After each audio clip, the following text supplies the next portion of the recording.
Today we chatted with John Holthaus of Milkhaus Dairy.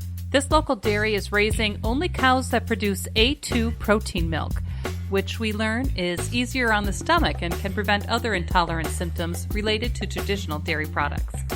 We discuss what's coming up for the dairy. I'm Amy, and he's Brent, and this is La Crosse Local. John Holthaus. I was actually born in Lancaster, Wisconsin, with Southwest Wisconsin, and got into the milk industry because I grew up on a dairy farm. You know, my parents have that in Southwest Wisconsin, so been around the dairy industry all my life. And this is just one of those things with conjunction with my parents and family, taking it kind of more to a retail side of things and finding this niche market. So what exactly is Milkhaus Dairy? Yeah, so Milkhaus Dairy is milking entity, our farm, and also it's the retail products, coming from our dairy farm. So milk, cheese, we want to eventually get out with ice cream and those type of things. What it really does is it caters to what people believe is the lactose intolerant group. And that's who we really want to target. It's becoming more and more prevalent as time goes on here. On your site, it says something about A2 protein milk. So what makes it different? Yeah, so long story short, a lot of people you probably hear of saying that, when they were kids, they weren't lactose intolerant, right? That they could enjoy milk and all these different type of things. And then something happened where suddenly it just gives them stomach aches, or, they kind of feel sick, or their bowels or the toilet looks a little bit different, as you say. And sometimes it starts from like a gallbladder or something else of that nature. And that's actually what happened to my brother. Was he had a gallbladder removed and he could no longer enjoy dairy. So doing a little research on it, one of my brothers kind of found it out and said that what they found here in the last few years is A2 and A1 type of protein in milk, okay? Didn't really know it was even there. And so what happened was, I'd say the early 2000s, they started artificial inseminations, and breedings for cows that could produce more milk.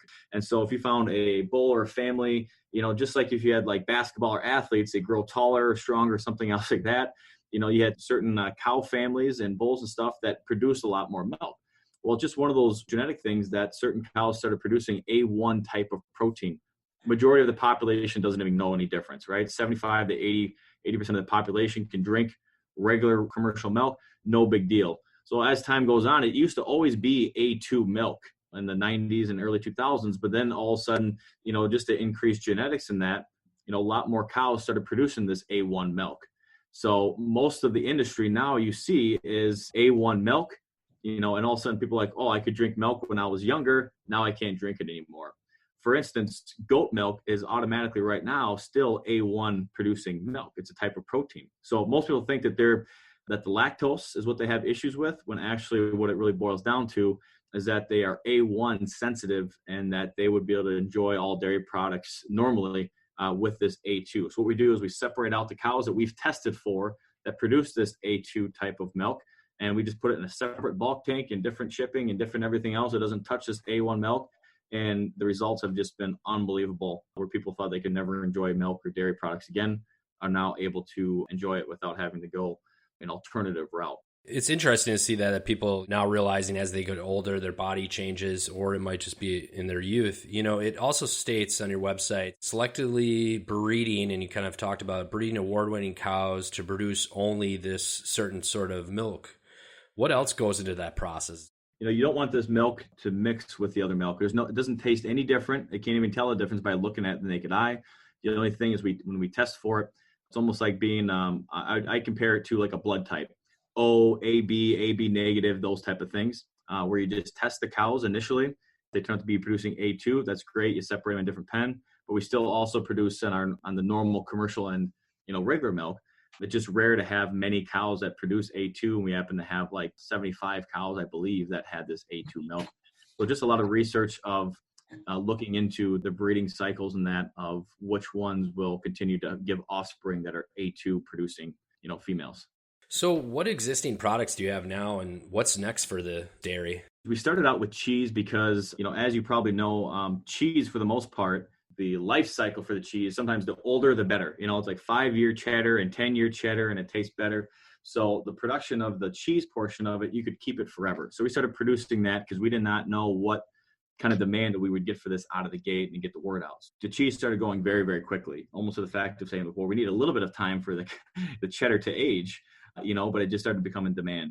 So now what we did is start to do that processing where we're getting milk out there. We have chocolate milk and white milk to start.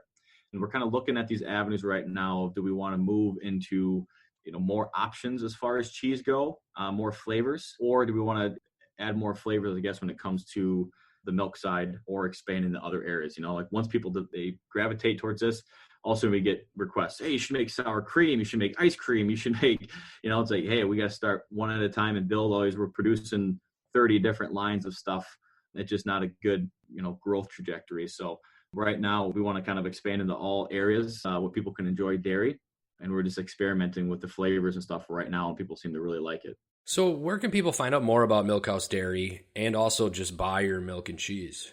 Right now, we have it on our website and our Facebook page as well. They can find out more information on the dairy itself. You can do just some general searching online of the A2 type of milk and protein. And also we're selling in Madison, Decorah. The La Crosse Co-op actually has it now as well. And they should be getting milk here, I believe, in the next couple of days, actually. So Decorah is really taken off, the food co-op down there. We have local areas as well, like, Fenimore, Lancaster, Bosqueville grocery stores have it. But for the bigger markets, the people who really seek this stuff out, obviously, is Madison, La Crosse. Decorah has been really big. Follow us on Facebook and follow the journey. It's not every day a new milk company like this comes around. If you have lactose intolerance, follow us along, follow the journey, and try some of it. And I think you'd be pleasantly surprised.